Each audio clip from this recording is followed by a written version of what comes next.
I never imagined Grandpa's funeral would feel more like a board meeting than a farewell.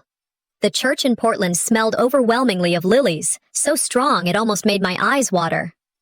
The organ played softly, a hymn I recognized but couldn't fully hum along with because my mind was elsewhere. People whispered in clusters, adjusting their black coats, checking their watches. No one looked at me directly. When I stepped inside, I paused in the vestibule, taking in the scene. The front pews were filled. My parents, Alara and my father beside her, sitting stiff as though carved out of stone. My sister Zinnia sat primly next to them, her heels crossed, a silk scarf draped like she was walking a runway instead of mourning. I glanced down at the program and my stomach sank. My name wasn't listed under grandchildren. A strange omission, considering there weren't that many of us. A young usher approached, polite smile plastered on his face. He handed me a small paper tag. Family guest, it read in neat bold letters. I blinked at it, then at him. Why does it say guest? I asked quietly. He shrugged, clearly uncomfortable. That's what they gave me. I looked toward my family at the front pews. None of them turned. I could feel Zinnia's eyes on me, though, and when she caught me looking, she tilted her head and smirked. Maybe it's a sign, she mouthed across the aisle. Heat crept up my neck, but I didn't answer. Instead, I pinned the tag to my jacket and made my way to a bench near the back, my footsteps echoing. Even here, I thought, I was invisible.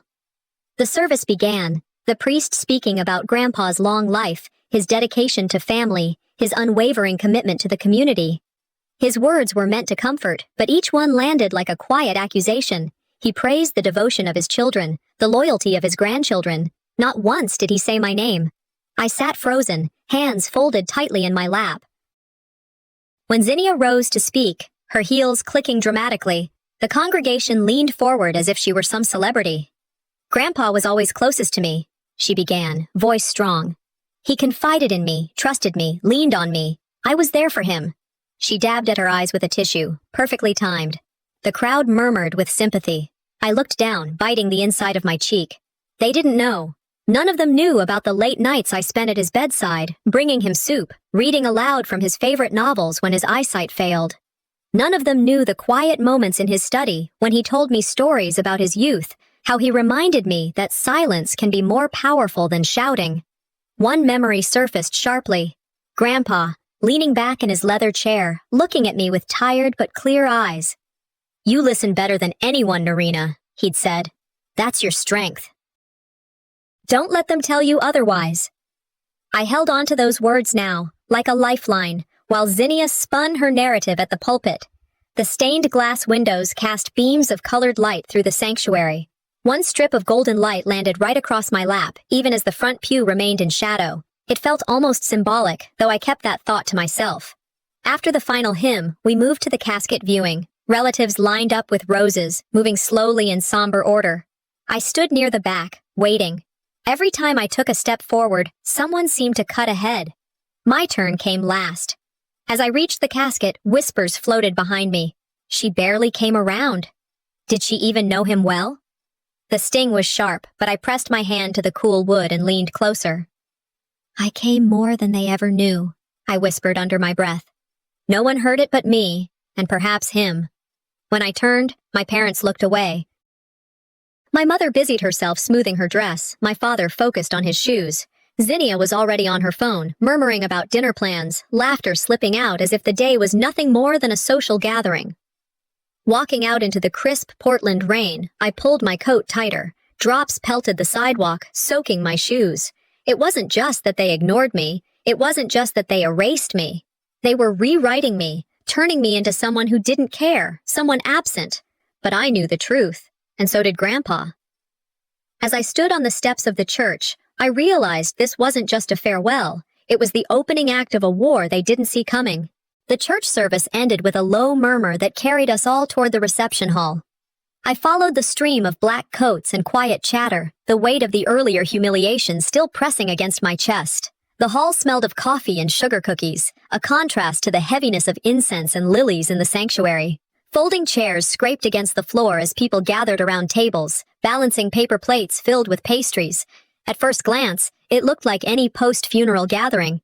Cousins reminiscing, neighbors offering condolences, old friends remembering Grandpa's jokes. But then my eyes landed on the large memorial board set up near the piano. It displayed photos of Grandpa's life, milestones written underneath, and a list of all family members.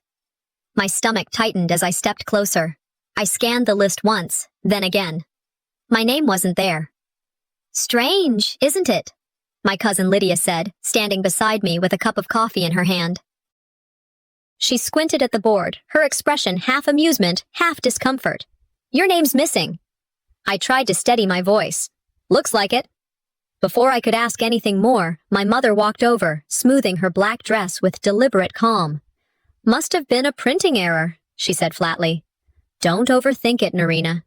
Then, without another glance, she turned to greet a family friend. "A printing error." That was her explanation. I stared at the neat columns of names, siblings, cousins, even spouses of distant relatives, but not me. In that moment, I remembered something I once read. The palest ink is better than the best memory. If ink can preserve existence, then its absence can erase it. And here I was, standing erased in plain sight. The sound of clinking cups pulled me back, and before long, an announcement was made for a group photo. The photographer, an older man with a polite smile, gestured everyone toward the front of the hall. "Let's have the family together," he called out, arranging chairs, asking taller people to stand in the back. I moved instinctively toward the center, but Zinnia slid beside me, her hand brushing my arm just enough to push me slightly to the side. She whispered sharply, her perfume heavy and deliberate, "Maybe stand with the cousins, not the immediate family. It'll look more natural." I froze, her words cutting deep even though they were quiet. People shuffled around, no one noticing, or maybe they noticed and chose not to intervene. Either way, I ended up off to the side, pressed against the wall as the main cluster formed. The camera flash went off. Click. In that official picture, the one destined to be framed and remembered, I wasn't truly there. Zinnia tilted her head back and laughed as if she'd just told a clever joke. A few cousins chuckled with her, either too nervous or too complicit to stop. I clenched my jaw, forcing myself not to react. Public confrontation here would only make me look bitter, the ungrateful outcast. Inside, though, something hardened. I realized the photo wasn't just about remembrance, it was about narrative, and in their story, I wasn't meant to be part of the core. I needed air. Stepping outside into the gray drizzle, I leaned against the brick wall of the church hall, pulling my coat tighter. The sound of footsteps on wet pavement drew my attention. Around the corner, muffled voices carried in the damp air. I recognized them instantly, my mother's low tone, followed by Zinnia's sharper pitch. I held my breath and listened. 51 million is more than enough for us, my mother said.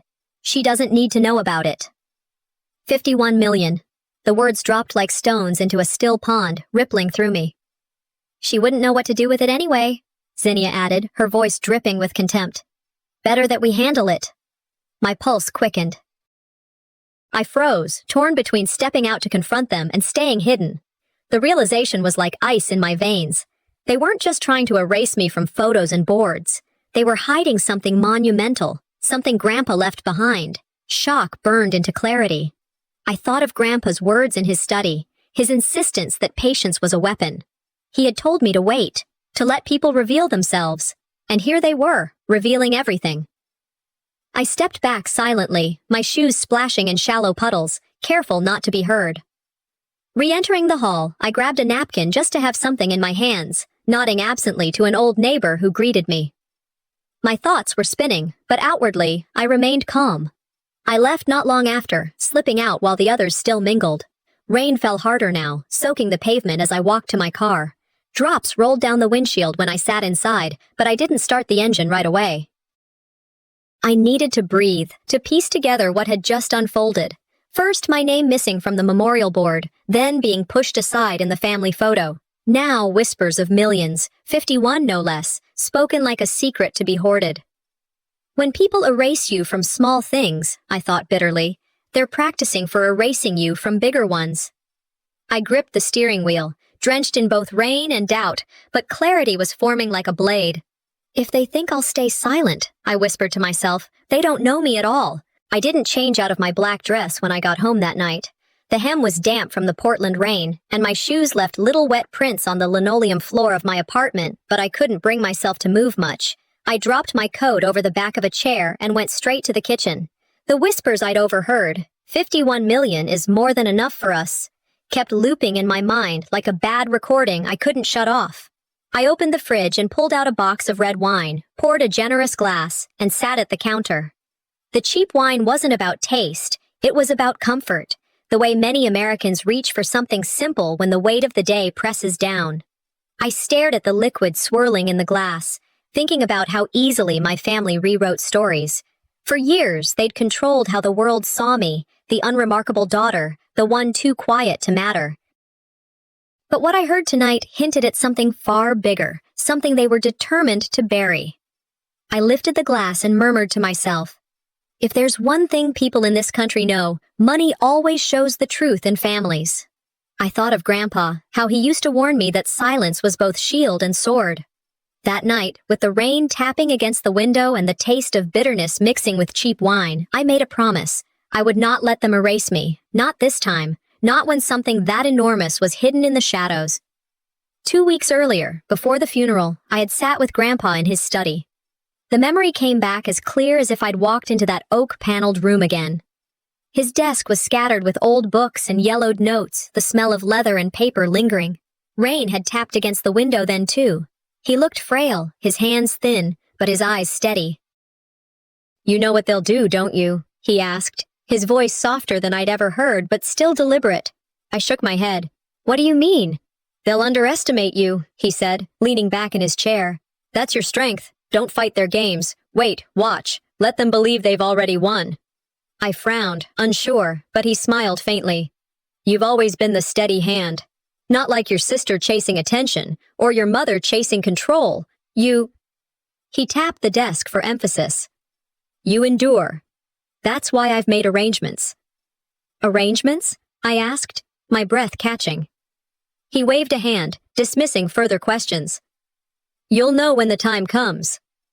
I wanted to press, to make him explain, but the look in his eyes told me to trust him. He reached across the desk and patted my hand. "Family isn't blood, Narina. Family is who shows up when it matters." That memory echoed louder now. Maybe that was why they were trying so hard to push me aside. Maybe Grandpa had done something they couldn't control. The day after the funeral, I drove to my mother's house for what she called a small family gathering. When I arrived, the living room was full of relatives, some sitting with plates of food, others standing around admiring Grandpa's old things that had been laid out on tables. It looked less like mourning and more like an auction without bidding paddles. Alara pointed to the items, announcing who would take what. Zinnia wasted no time claiming a set of jewelry.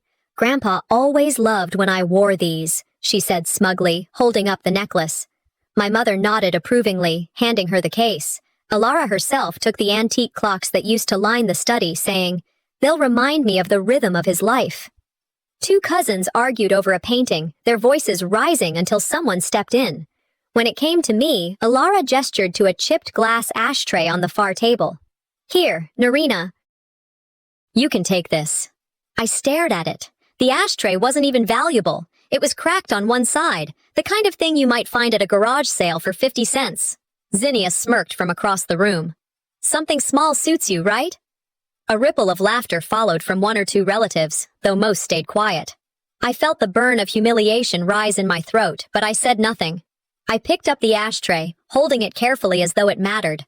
Inside, I was already cataloging every slight, every move. Someday, I'd need these memories.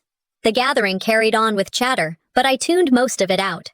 I left early, stepping into the cool evening with the ashtray wrapped in tissue. On the drive home, I kept glancing at it on the passenger seat, that ugly little object mocking me. The whispers of millions rang in my head alongside Zinnia's laughter. They gave me scraps because they were hiding a feast. People who offer you crumbs while feasting in secret are telling you something. They're terrified you'll find the table. By the time I pulled into my apartment complex, my humiliation had sharpened into resolve. I carried the ashtray upstairs, set it on the kitchen counter, and stared at it. "They think this is all I deserve," I whispered. "Let's see how they handle what Grandpa actually left me." The next evening, I drove to my mother's house in Lake Oswego. The streets were slick from an afternoon shower, the kind that leaves the air damp and heavy. When I stepped inside, the house already buzzed with conversation. The smell of roasted chicken and casseroles lingered, but underneath it was that same tension I'd grown used to. Relatives were scattered around the long dining table, balancing plates as though this was just another family dinner. But it wasn't. The table was arranged in a way that told its own story. At the head, Ilara presided, her posture rigid and proper. Zinnia sat close to her, glowing with self-importance as she recounted details of her latest work project. "Grandpa always told me he was proud of how I handled myself," she announced, voice just loud enough to carry across the table. A cousin clapped politely, and another aunt nodded. I sat far down at the other end, near the corner where the chairs didn't match. My plate felt heavier than it should, though I'd only served myself some green beans and mashed potatoes. Every word from Zinnia dripped with hypocrisy, because I knew the truth. Grandpa hadn't seen her half as much as she claimed. Yet here she was, building her story brick by brick, while the rest played along with nods and half-smiles. I pushed food around my plate and listened. The tone of the evening was passive-aggressive, an orchestra of hidden barbs dressed as casual remarks. "Isn't it nice we can all be together like this?" Ilara said smoothly, not looking my way once.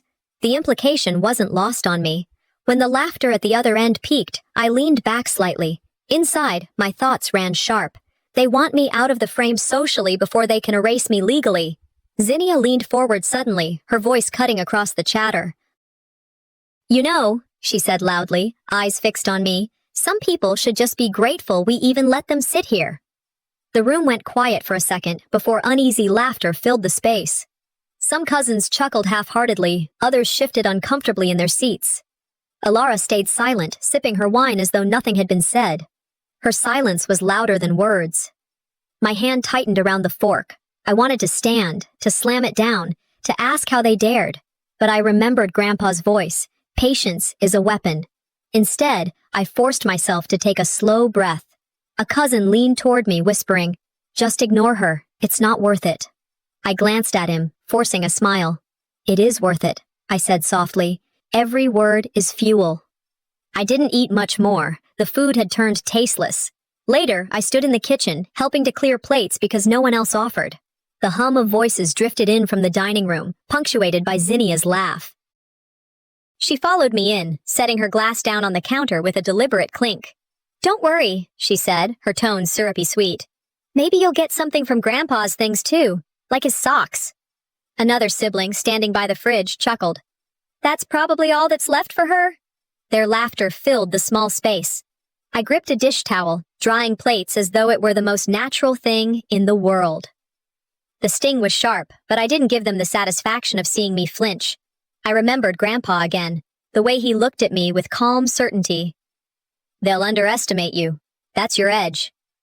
So I dried the dishes slowly, each plate a reminder that I wasn't there to fight in their arena. They saw a servant. I saw myself collecting evidence. Every insult was logged, every humiliation stored away.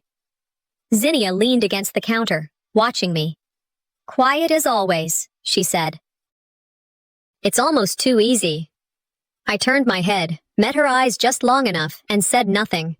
Then I placed the last dish in the rack and walked past her without a word. My silence was deliberate, and she didn't even realize it. Back in the dining room, I sat at the end of the table again, speaking little. Guests began preparing to leave, voices rising and parting jokes and hugs. Ilara stood, clinking her glass. "Let's all thank Zinnia," she said warmly. "She's been such a rock for this family."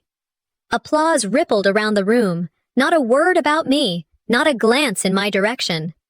I sat still, watching her smile in triumph, Zinnia basking in the attention like a queen on her throne. Every humiliation is a down payment on my resolve, I thought. When the last of the relatives drifted toward the door, I rose, pulling my coat from the back of my chair. I stepped out into the cool night, the sky clear now after the rain. I paused at the edge of the driveway, looking back at the glowing windows where their laughter still spilled out. "They think silence is surrender," I muttered. "They'll find out soon it's strategy." Aunt Leora's living room smelled faintly of potpourri and lemon cleaner when I walked in that evening.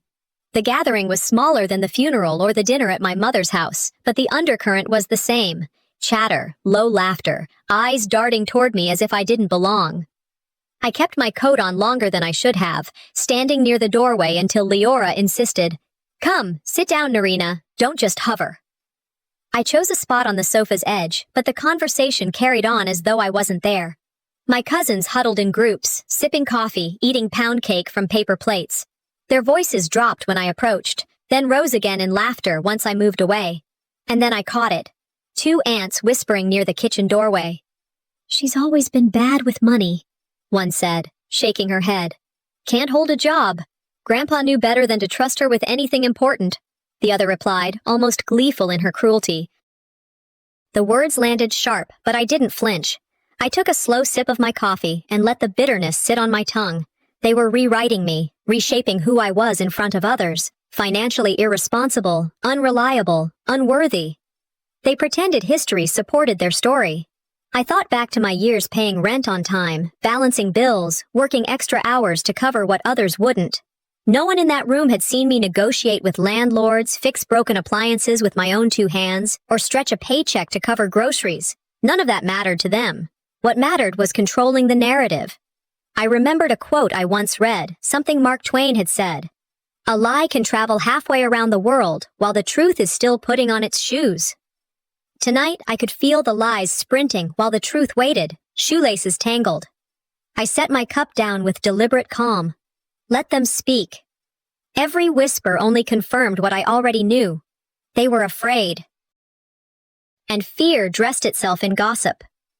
Later, when some of the cousins had left and the noise had settled, Alara approached me. She didn't call me across the room. Instead, she slipped to my side, her hand resting briefly on my arm, her smile careful.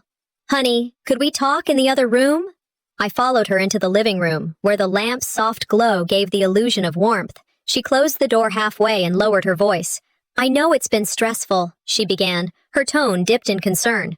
All this back and forth, all this confusion. We don't want things to get more complicated than they already are. I tilted my head slightly, waiting. She reached into her purse and pulled out a sealed envelope. Holding it between 2 manicured fingers, she offered it to me. Here's something for you. A gesture. It's fair, and it's yours. Please, don't stir up drama for the rest of us. I didn't take it right away. Instead, I asked, What is it? Just open it, she urged. I slid the paper free and found a check inside. $5,000. I stared at it for a long moment, then looked back at her. This is my share? I asked. She nodded, relieved, as if the deal were already done. Yes, that's right. Consider it your portion. It's more than enough, Narina. Across the room, I caught Zinnia watching us from behind the doorway, her smirk visible even in the dim light. Her eyes danced with triumph, as if she'd been waiting for this play all night. The humiliation hit me in waves. $5,000, handed like a bribe, like hush money to make me disappear. Not kindness, not fairness, a payoff. I folded the check slowly and slid it back into the envelope. My pulse was steady, my voice calm. You can't buy silence with scraps, not mine. Alara's smile faltered, cracking at the edges. Narina, don't be difficult. This is generous. We're trying to be fair. From the doorway, Zinnia scoffed. Ungrateful as always. I turned toward her, my voice firmer now. You keep pretending this is generosity, but it isn't. It's fear. You're afraid of me. That's why you want me quiet. The words landed louder than I intended. Heads turned. A few relatives, lingering nearby, stopped their conversations to listen. The whisper of my defiance traveled through the room. Alara stiffened. That's not true. You're overreacting. No, I said. I'm finally reacting. The silence stretched, uncomfortable, until Zinnia broke it with a sharp laugh. You'll regret this, Narina. I met her gaze evenly. I think you will. Without another word, I set the envelope on the table. It lay there under the chandelier's light, looking small, cheap, exposed. I walked out of the room, past the relatives whispering, past their narrowed eyes and muttered judgments. When I stepped outside, the Oregon night was cold, the air crisp against my face. I drew in a deep breath. The sting of insult still burned, but beneath it, something stronger had taken shape. Clarity. I pictured the envelope still sitting on that table under the glow of the chandelier. To them, it was an offer. To me, it was proof. A symbol of how little they thought of me and how terrified they were of the truth coming to light. When they give you scraps, I whispered to myself, it's because they're hiding a feast. I just need to prove it. Sliding into the driver's seat, I started the car. My reflection caught in the windshield, eyes sharper than I remembered. If they think $5,000 is enough to shut me up, I muttered, voice steady. Wait until they see what 51 million looks like in my hands. 1 week after the funeral, I pulled into the driveway of my mother's house again. Cars lined the street, sedans, SUVs, a couple of luxury imports from cousins who always made sure people noticed what they drove. Through the windows, I could see silhouettes moving around, hear the faint hum of voices rising in small bursts of laughter. My chest tightened. After the bribe they tried to hand me at Leora's, I knew tonight would be no easier. The moment I stepped inside, the air felt different. The smell of casseroles and roast beef mingled with perfume and cologne, and the living room buzzed with people carrying plates, wine glasses in hand, talking over one another. Kids darted between legs, chasing each other with shrieks that grated against the thick undercurrent of tension. "Narina!" Zinnia called, her tone sweetened too much, like syrup poured on something already spoiled. She waved me over, but the way her eyes flickered told me she was drawing attention to me as though I were an unexpected guest. Conversations quieted just enough for people to glance in my direction, then resume with hushed undertones. I felt it, the way whispers followed me as I took off my coat and placed it on a chair. Cousins avoided eye contact. A couple of uncles nodded politely but quickly turned back to their drinks. Everyone was polite enough to cover the discomfort, but the distance was there, loud and deliberate. Later, as we gathered in clusters with plates in hand, I heard Alara's voice ring out above the noise. We were all there for him, weren't we? Caring for him day and night. I froze, balancing my plate carefully.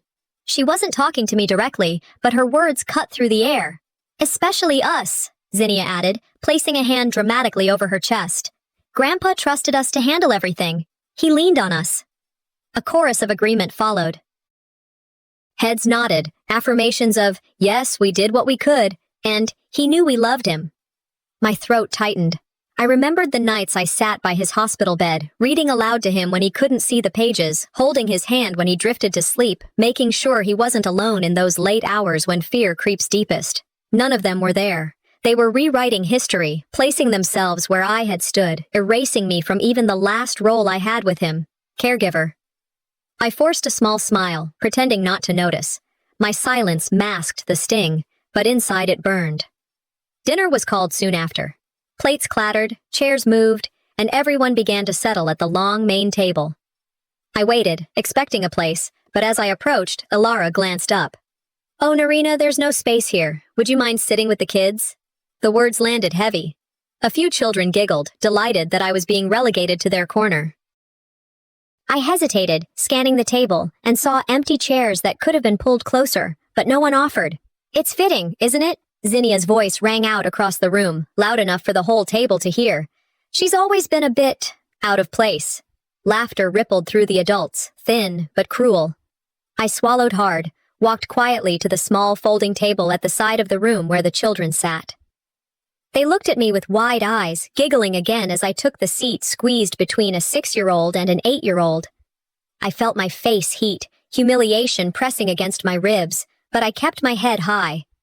This isn't about a seat, I thought to myself as I unfolded my napkin. It's about power. The same way they've always tried to shrink me. The children chatted, dropping crumbs and spilling juice, unaware of the symbolism in this arrangement. I chewed slowly, every bite turning tasteless.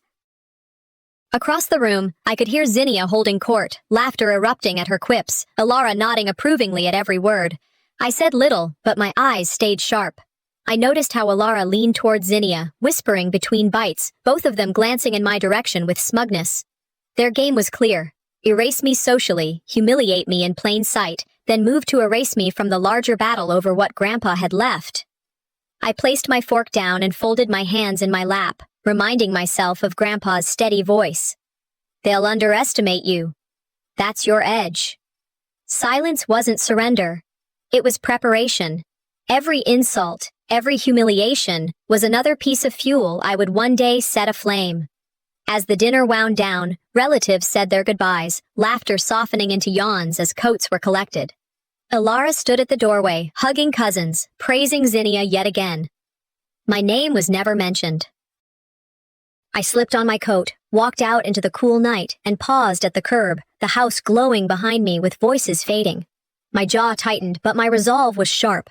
They thought they'd put me in the children's corner, I whispered to the darkness. They'll regret not knowing I was already holding the winning card. The evening after the humiliation at the children's table, I sat in my apartment with the lights low, my black dress from the funeral still hanging in the corner like a shadow that refused to leave. Every laugh, every whispered word from last night replayed itself in my head.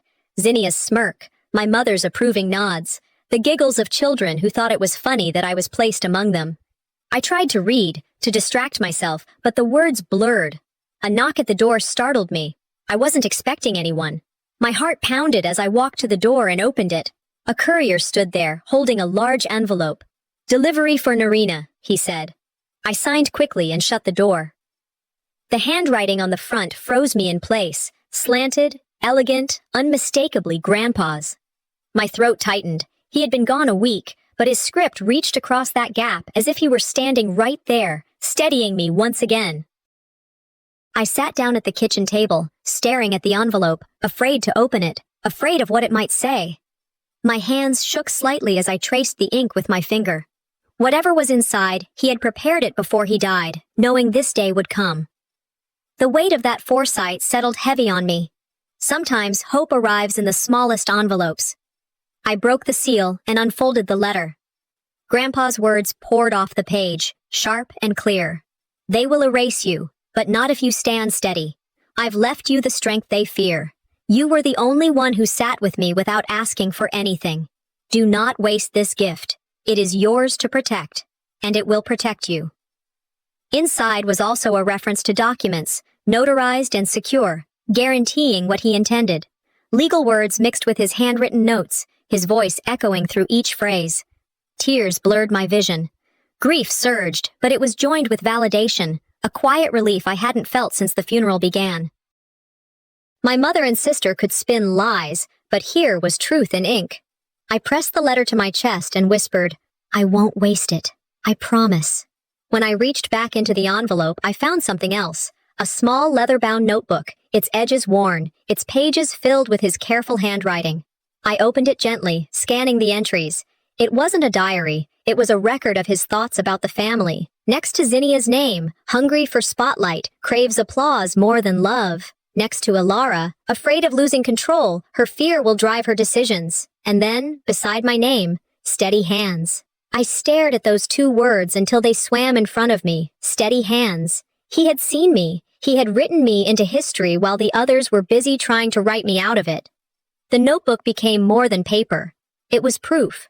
Proof I wasn't invisible. Proof he knew who I was and why I mattered. Every note was a thread tying me back to him, an anchor against the storm my family was trying to whip up around me. I flipped through more pages, names, details, observations, some brutal, some gentle, all honest.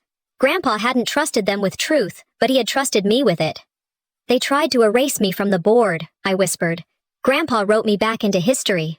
I set the notebook on the table, spreading it beside the letter, both glowing under the warm kitchen light. My hands rested on the pages as I leaned forward. I imagined their faces when they saw these words, when the legal documents surfaced. I pictured Zinnia's confidence cracking, my mother's control slipping. I felt the anger in me shift, no longer burning wild, but channeling itself into strategy. Silence had worked this far. It would continue to serve me until the right moment arrived. I wasn't cornered. I was being underestimated. And there was power in that. Closing the notebook carefully, I whispered to myself, "They think I'm cornered, but corners can be strong places. You can push back from them." I placed the notebook back into the envelope, my eyes sharper now than they'd ever been. The game was far from over, but the rules had just changed. The following afternoon, I sat at my desk trying to answer a backlog of emails when my phone rang. It was an unfamiliar number, but I answered anyway. "Narina?" a man's voice asked. "This is Carl. Carl Jensen. I used to work with your grandfather." I remembered him vaguely from business gatherings, one of those old colleagues Grandpa still respected. "Yes, Carl. How are you?" "I'll get straight to it," he said, lowering his tone as though someone might overhear. "I've heard things. Your family is moving fast, selling properties, transferring accounts. It doesn't look right. I thought you should know. I pressed the phone tighter against my ear. Are you sure? Positive, he said. One of the properties in Beaverton is already listed. Papers have been filed. This isn't grieving, Narina. This is liquidation. When we hung up, my jaw ached from how hard I clenched it. It wasn't just disrespect anymore. It was theft in real time. My family was dismantling what Grandpa built, behind my back, as though I were too naive to notice. Betrayal isn't loud, I muttered to myself. It's paperwork signed in quiet rooms. That evening, my inbox pinged with a new message. The sender's name chilled me. Vera Hammond, the family's attorney. I hesitated before opening it, already bracing myself. The subject line read, Medical Evaluation, Confidential. I clicked it open and scanned the attached PDF. My stomach turned. It was a so-called evaluation from a doctor I'd never heard of, dated only a week before Grandpa passed. The words leapt off the page. Patient demonstrates diminished mental capacity, unsuitable for making major financial or legal decisions. I shoved the laptop back slightly, my chair scraping the floor. It was an outright fabrication. Grandpa had been frail, yes, but his mind had been clear enough to talk to me about history, clear enough to draft his wishes, clear enough to look me in the eye and call me steady. I dialed Vera immediately. She answered with cool detachment. Narina. What is this? I snapped. You know he wasn't incompetent. You have your opinion, she replied smoothly. But legally, this document calls everything into question. You're attacking his dignity to steal his legacy, I said, my voice shaking with fury. I'm doing my job, she said flatly. I suggest you stop digging before you bury yourself in costs you can't afford. I ended the call with my hands trembling. American families know this tactic all too well, challenging competency, twisting grief into leverage. It wasn't just about inheritance, it was about reputation, about rewriting Grandpa himself into someone who didn't know what he wanted. They will not tarnish his name just to steal his legacy, I whispered into the empty room. By nightfall, another knock came at my door. A courier, crisp in uniform, held out a large envelope. Delivery for Narina Ellis, he said. I signed, shut the door, and ripped it open at the kitchen counter. Inside was a cease-desist letter. The language was sharp, threatening. Cease immediately from making false claims regarding estate matters. Continued allegations will result in legal action, damages, and fees pursued to the fullest extent of the law. I laughed bitterly, the sound hollow in my apartment. They want me scared. They don't realize fear sharpens me. I folded the letter neatly and slid it under Grandpa's notebook, weighing lies against truth. The contrast struck me. On one side, his steady handwriting calling me steady hands. On the other, machine-printed intimidation designed to crush me. Threats are just noise, I told myself. Proof is power. The night stretched on, rain tapping against the window. I sat at my kitchen table, surrounded by the envelope, Grandpa's letter, his notebook, papers that screamed lies, papers that whispered truth. I was alone, yes, but not powerless. I traced his words with my finger. Don't waste this gift. I breathed deeply, letting anger settle into something sharper, tactical patience. I would not be bullied into silence. I would not be erased. I pushed back from the table, stood, and spoke aloud into the quiet. If they want war in the shadows, I'll show them what light can do. The morning after I received the cease and desist, I sat at my kitchen table with Grandpa's notebook spread open before me. The legal letter still lay where I had left it, its sharp words glaring like a knife against the wood. I had slept little, and the silence of the apartment was heavy, but my mind was clear. I was weighing the lies against the truth, just as I had done the night before. A knock at the door startled me. For a moment, I wondered if it was another courier bringing more threats. But when I opened the door, it wasn't a stranger. It was Indira, Grandpa's lawyer. She carried a leather briefcase, her dark coat damp from the drizzle outside. May I come in? She asked. I nodded, stepping aside. She placed the briefcase on my table and looked me directly in the eye. Narina, I know what they're trying to do. I've seen the so-called medical evaluation, and it's a lie. He was of sound mind. I was with him when he signed. My throat tightened. They're trying to erase him, Indira. and me along with him. She opened the briefcase and pulled out two things, the official will and a small USB drive. She slid them across the table toward me. This is deliberate, legal, and airtight. And this, she tapped the drive, is a video recording of your grandfather. His voice, his signature, his words. No one can twist that. I picked up the drive, staring at its weightless size. He thought of everything. Indira softened. He trusted you. I promised him I'd stand by you, and I will. You're not fighting this alone. Relief flooded me like a tide breaking through stone. For the first time since the funeral, I felt validated. My suspicions weren't madness. They were truth, anchored now in legal documents and Grandpa's own voice. The briefcase between us felt like a vessel of truth against a sea of lies. Later that week, I walked to the small white house next door to Grandpa's old place. Astria, his elderly neighbor, opened the door. She was in her 70s, hair pulled back neatly, glasses perched low on her nose. When she saw me, she smiled with warmth that eased something in me. "Come in, dear," she said, ushering me inside. The scent of tea and old wood filled the air. We sat at her kitchen table, sunlight streaming through lace curtains. She patted my hand gently. "Your grandfather always spoke about you.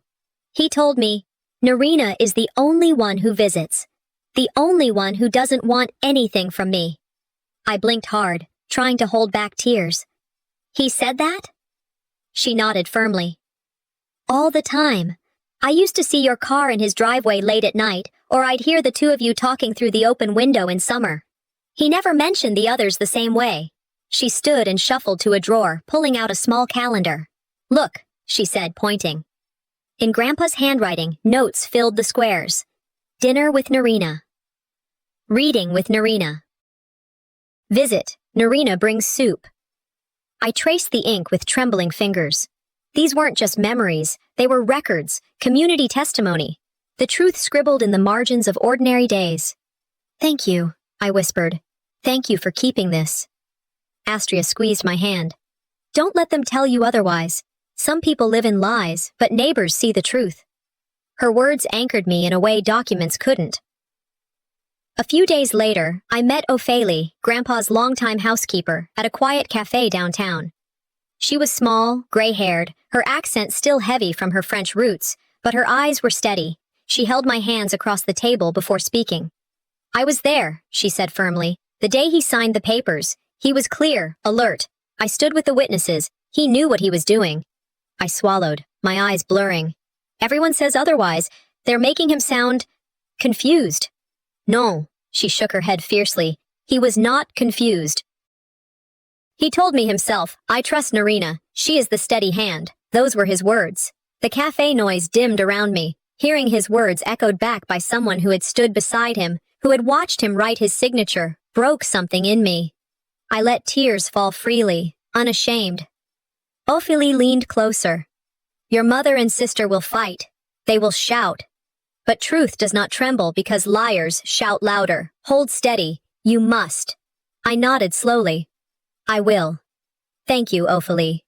Her testimony wasn't just support. It was a cornerstone, another piece in the wall of truth building around me. That night, back in my apartment, I laid everything out on the table. The letter Grandpa wrote, his notebook, Indira's documents, the USB drive, Astria's calendar, Ophelie's testimony written in my notes. One by one, each piece formed a chain too strong for lies to break. I sat in the center of it all, breathing deeply. For the first time since this began, I didn't feel like prey. I felt like someone preparing to act. "I wasn't alone anymore," I whispered. "Grandpa left me proof, and life left me allies." Resolve hardened in me. Silence had served its purpose. Soon, it would be time to speak. With steady hands, I plugged the USB into my laptop and clicked play. Grandpa's voice filled the room, calm, unmistakable, alive again. "Their lies won't survive his voice?" I thought, as his image appeared, steady as ever. Alara's grand living room had always been a place where appearances mattered. Tonight, the chandelier overhead cast a cold, unforgiving light on the long oak table. Relatives sat stiffly, murmuring low while they shifted in their chairs. Zinnia was already leaning forward, owning the space as though it were a stage, her hands moving dramatically as she spoke. Alara sat at the head of the table, her lips pressed in that thin line she wore whenever she wanted control without saying much. I walked in quietly, carrying only a slim folder under one arm, Grandpa's leather notebook tucked safely inside. My heels clicked against the hardwood floor, echoing in the tense silence. Every pair of eyes turned to me, some suspicious, others curious, none welcoming. Zinnia smirked, tilting her head. "You can't possibly think you belong here." I met her gaze steadily and placed the folder on the table. "Watch me." A few cousins coughed nervously. One uncle adjusted his glasses. The silence was thick, but beneath it, I felt something shift. Sometimes the quietest person in the room holds the sharpest blade. I opened my laptop and set it squarely in the center of the table. With deliberate movements, I pulled out the USB drive Indira had given me and slid it in. The screen lit up, and then his voice, Grandpa's voice, filled the room.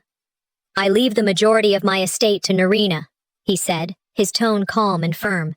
"She is the steady hand." Gasps rippled through the room. Zinnia's color drained. Alara's eyes widened. "This isn't real," my mother stammered. "It's fabricated." "It's verified," Indira said firmly, stepping out from her seat. "The will is notarized. The recording is authentic. It stands." The murmurs grew louder. Some relatives looked shocked, others angry. But no one could deny what they had just heard. Grandpa himself declaring his intent. The sound of his voice was like he had returned, sitting with us, defending me against their lies. Yeah, it was no longer my word against theirs. It was his word, preserved in ink and video. Zinnia slammed her palm on the table. "He was confused. You manipulated him." "Really?" I asked quietly. "Because he sounded clear to me." The tension broke like glass shattering. Arguments erupted, voices overlapping. But I didn't shout. Instead, I reached into my folder and pulled out Grandpa's old fountain pen, the one he had always used, the one he left for me. Slowly, deliberately, I signed the legal documents asserting control of the estate, each stroke echoing in the silence as people realized what I was doing. When I finished, I placed the pen on top of the signed papers and looked around the room. "You thought I was invisible. Turns out, I was the only one he trusted." Zinnia's chair screeched back as she stood, fists clenched. "This isn't over." I met her fury with ice. "For you, it just might be." The whispers in the room grew urgent, confused, but the balance of power had shifted. The documents were signed, the video was proof, the pen was a symbol. Authority now sat with me. Zinnia stormed out, her heels striking the floor like gunshots. Alara stayed seated, her hands trembling slightly, her face pale. Vera, their attorney, sat silent, lips tight, eyes darting nervously as if looking for an escape route. The others stared at me, a mixture of awe, fear, and perhaps respect. For the first time, no one dared call me unworthy. Inside, my thoughts steadied. It wasn't revenge, it was justice. And justice, when delayed, strikes harder. I gathered the documents into my folder, placed the pen gently on top, and stood. My voice was calm but firm, carrying across the room. "Tomorrow, we start rebuilding. Without liars at the table." The morning after the family meeting felt different, as though the air itself carried the weight of what had been exposed. My phone buzzed incessantly on the nightstand, notifications stacking faster than I could read. Some were from relatives congratulating me quietly, as though they admired what I'd done but were too afraid to say it out loud. Others were venomous, accusing me of betrayal, of selfishness, of ruining the family. One message from a cousin read, "You should have just let it go. He wouldn't have wanted this." Another read, "Proud of you." It was about time someone stood up to them. Scrolling through them all, I felt the sharp split down the center of my family. There was no going back. I set the phone down, screen glowing with the chaos of a broken network of relatives. "Truth doesn't heal families," I whispered to myself. "It exposes them. And once exposed, people scatter to protect themselves." With a long breath, I turned the phone face down. I couldn't fight every rumor, couldn't spend my days explaining myself to people who had already chosen what they wanted to believe. Victory felt real, but so did the loneliness that followed. By mid-afternoon, I heard a knock at my door. When I opened it, my mother stood there. Ilara's face looked pale, her posture less rigid than usual. For the first time in years, she seemed smaller, diminished somehow. "Narina," she said softly. "We need to talk." I stepped aside, and she walked into the living room. Her hands fidgeted with the ends of her scarf as she sat down. "You've ruined this family," she began, her voice trembling. "Do you think he'd be proud of you? Proud that you tore us apart?" I sat opposite her, calm. "He'd be proud that I didn't let you erase me. Or him." Her lips parted as though to respond, but nothing came out. I saw it in her eyes, something close to regret, maybe even an apology. But it stopped short, strangled by pride. She looked down, shook her head, and rose abruptly. "I can't," she muttered, her voice breaking, and moved toward the door. Her scarf slipped from her shoulders, falling onto the arm of the chair she had sat in. She didn't notice. Or maybe she did, and chose to leave it behind, a silent reminder of her presence even after she stormed out. I stared at it for a long moment, realizing she wasn't a villain in her own mind. She was simply a woman afraid of losing control, and fear had made her cruel. The days that followed brought another storm, this time not in living rooms but online. Zinnia took to social media with a carefully staged photo of herself, captioned with words dripping in victimhood. It's hard when someone you love manipulates the weakest moments of a dying man. Some of us were there for him. Others, only for themselves. The comments rolled in. Some defended her, praising her as the dutiful granddaughter. But others weren't so kind. "Funny," one commenter wrote, "I never saw you there in the hospital." Another chimed in, "Your sister was the only one people ever saw visiting." For every voice siding with her, there was another dismantling her story. I didn't respond, I didn't post, didn't comment, didn't argue. Arguing with liars doesn't make you truthful, I told myself. It makes you loud, and loudness is their game, not mine. Zinnia grew louder as the week went on, posting stories, reposting comments that favored her, crafting her narrative. But silence, steady and patient, was working against her. The more she shouted, the more credibility she lost. Truth doesn't sprint, it endures. And then, one evening, I walked through Grandpa's old house, my house now, legally and fully mine. The silence there was different. It wasn't loneliness, it was peace. I moved through the study, placing his leather notebook back on his desk. Beside it, I set the fountain pen he had left for me, the same one I'd used to sign the takeover papers. I stood for a moment, staring at them. Two simple objects, yet together they represented something more than victory. They represented endurance. "I thought I wanted their apology," I said quietly to the empty room. But what I needed was my own strength. The realization settled deep inside me. I didn't need reconciliation. I didn't need them to see me, or to admit they were wrong. My independence was the victory. As the sun dipped below the horizon, I locked the house and paused on the porch. The evening was cool, the world around me steady, calm. I whispered into the stillness. They wanted me erased. Instead, I became the author of this story. A week had passed since the family meeting that tore every mask away. The fallout spread faster than fire on dry brush. At the grocery store, I caught the way people glanced at me, then whispered. At church, I saw how heads bent together after services, their voices lowered but their eyes unmistakably fixed on Ilara and Zinnia. It wasn't just whispers. Business associates of Grandpa's distanced themselves from my mother, one even telling me bluntly, "Your sister and mother. People are saying they tried to gut the estate before the body was cold." The words stung, not because they were lies, but because they were true.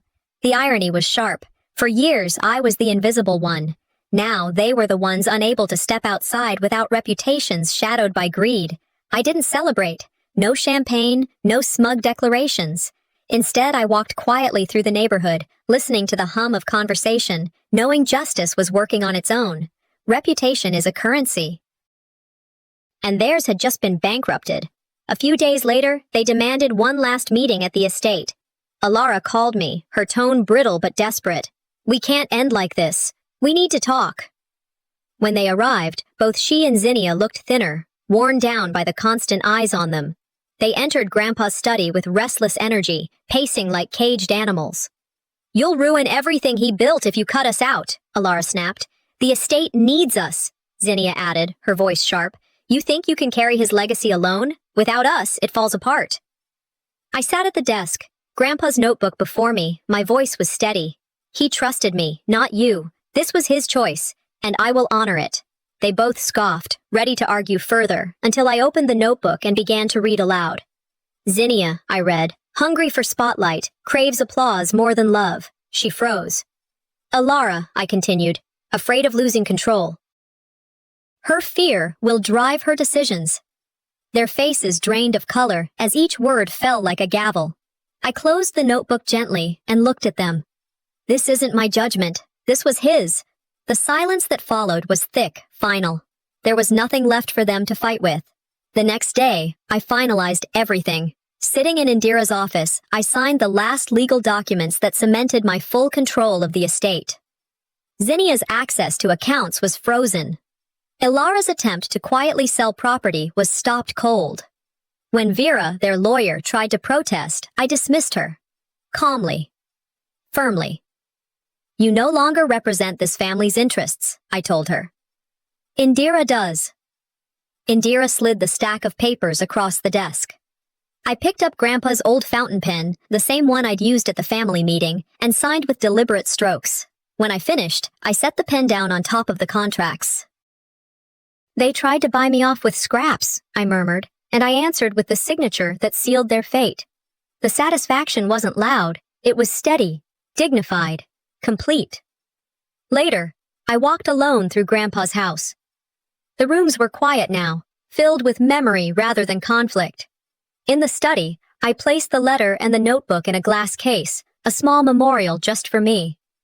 They wanted revenge, I said softly. I wanted justice. And justice doesn't shout. It endures. I locked the front door for the night, pausing to press my hand against the wood one last time. Rest easy, Grandpa, I whispered. I kept my promise. As I stepped off the porch, the evening air wrapped around me. Cool, still, timeless. I felt the weight of everything that had passed and the strength that remained. The story wasn't about the millions, it was about the silence that turned into thunder.